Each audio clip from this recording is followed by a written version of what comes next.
Okay, this is a, a really super quick introduction to the Flexbox I don't know, styling, the Flexbox model for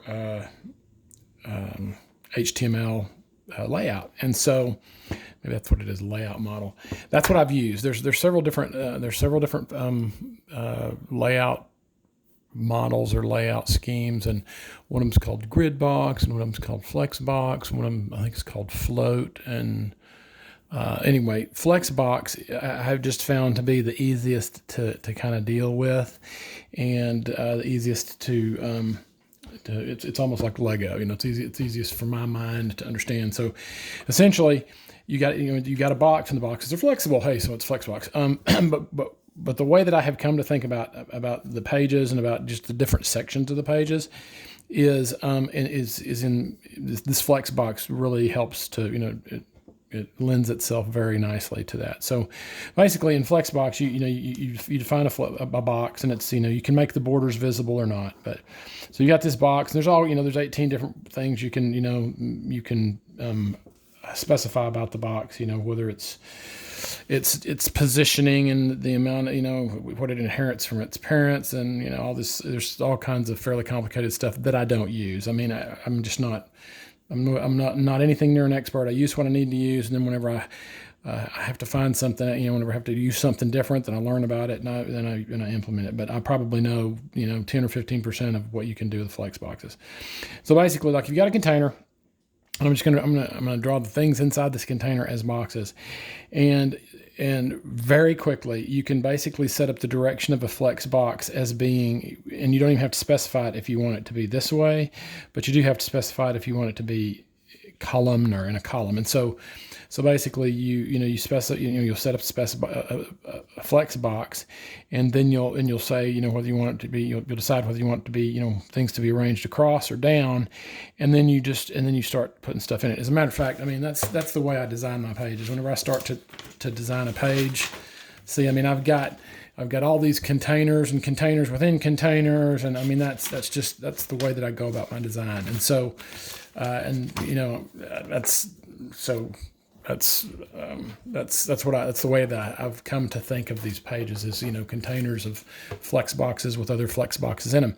And so you might have a container that you want, you're trying to arrange stuff across the page. And so you can basically set two containers within your flex box, and then there's an attribute that you can give the flex box, and you can say, hey, I want these things spaced so that they're slammed against the outer edges of this containing box. And then there's another one where you can say, I want them slammed against each other, in towards the middle of the box. Or you can say, like, there's a really, really good tutorial on this on W3 Schools, but like, you can say, I don't want them spaced. I don't want them slammed against the outside. I don't want them slammed against each other in the middle. I want them spaced, and that's actually probably too wide. You can say, I want them spaced evenly, and that attribute is actually called space evenly. Or you can say, like, you can have a container, and you can say, I want the items in here, I want them to start at the beginning of the container. So it'll just start, putting them together, and it'll put as much space as it needs to. And if there's only two, then they'll end up like that. And so, like, if you're doing that in a column, you can do the same thing. You can say, hey, I want to start at the top, and go down, and then if you've got more than, and I actually think that usually, unless you tell it otherwise, the outer container is going to be basically the size it needs to be to accommodate these guys. Or you can tell it how big you want it to be, and then and then the space will get adjusted, and so forth. And so what I frequently find myself doing is I'll have a flex containers within flex containers within flex containers. Okay. And so I'll have maybe a big flex container, and I'll say that this flex container is going to be columnar. Like, if this is the content of the whole page, this is something I've done on a lot of my pages. I realize I'm getting out of my field of view there. And what I'll have in mind is I'll have several different stripes sections down the page that I want to include stuff in, and so I'll call this big container. I'll make it columnar. I'll tell it to be, the flex direction is in a column.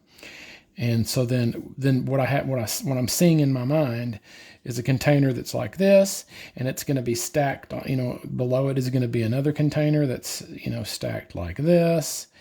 And the space, the spacing like in between here, you can specify that, and the spacing, on the sides, and the spacing within this container, it's called padding, that it has, like, for example, this right here, this is the padding, this space in here, this is the padding of the outside containing box. And you can specify that. You can specify padding, you can specify margins. I'll show you guys, whenever we have our meeting, I'll show you this one really helpful tool that helps you see all this stuff. But anyway, so like, for example, whenever I'm doing a page, I might say, okay, I want this to be a column, so I'll stack layers going down. But then on each, at each level, I might have, a container over here that's a flex container, and it's got a bunch of text fields, a bunch of text, like on a system status page, for example, or the global policy page. And we got things going. We got another stack of things, and so this is a flex container, and it's also a column. But I have made this, this container right here. Maybe I've made it just a row because I've got a few things that I want to space across like this. And then maybe I'll make another one. Maybe I'll make one of these again. I'll make it a column, of things that are gonna, that are gonna go down. And so basically that's the way that I've done my layout. It's like flex boxes within flex boxes within flex boxes, and it's all controlled. And I'll show you guys this. And this is pretty much where I'm going to end. In the HTML, you'll see a div. I use divs out the wazoo. They're just kind of a catch-all HTML element. I think it stands for division. And basically, it's just a way of capturing a set of, a section of your page within these brackets, and saying everything that's in this bracket I want to be, I want to apply the same, styling to it or whatever. And so I'll define these divs, and then I'll give them a particular class, and you can make the class names up as you go, which is what I do. Like, for example, I might say upper container. That's one of my favorites. Upper container, middle container, lower container, whatever. And then up in the and so you define a div like that, and it'll Visual Studio will automatically give you a closing div tag, right here. Whenever you close this angle bracket, it'll give you a closing div tag right here, and I just hit enter, and and then you do all your coding in here. You put all your layout and stuff in here. But then the way that you style this is in a style portion, and you'll have a class name that would be, and you precede it with a dot, and that's how you say, you're basically saying, for every class that's an upper container, I want this styling to be applied. It's pretty cool, really. And I'll show you guys this, and I'll talk about it a little bit more on the video, but I just wanted to show you this. I had to draw. This with the I really wanted to be to have a dry erase board, and draw boxes within boxes within boxes. But really, just remember that the layout that I've been using, and it's in place throughout the GUI pretty much. I toyed with some different ones, and I came to rest on Flex because it was the easiest to use.